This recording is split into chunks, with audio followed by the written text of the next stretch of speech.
السلام علیکم. کله چې موږ تاسو وغواړو له خپل خاوند سره کوروالی وکړو، موږ ته په کوم ډول خوند راکوي؟ موږ ته په دې ډول باندې خوند راکوي چې کله له خپل خاوند سره ودرېږو او خپل خاوند مو ودرېږي، زموږ خپې باید له هغه په ګریوان کې وي یا له هغه له شا نه تاوې وي او زموږ خاوند موږ ته ولاړ وي او له زموږه نو باور وکړئ داسې کوروالی بیا موږ ته هم خوند راکوي او زموږ خاوند ته هم خوند ورکوي.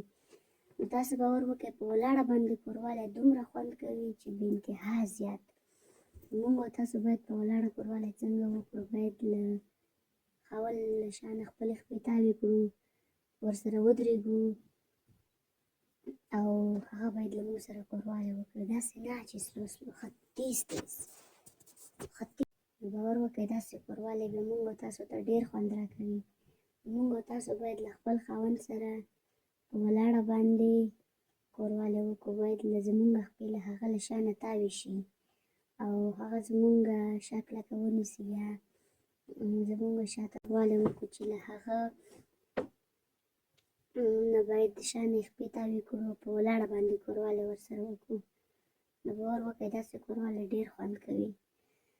په خصوصي ډول باندې ماته دومره مزه راکوي چې کله یې له خپل خاوند سره وکړم چې بې انتها زیات.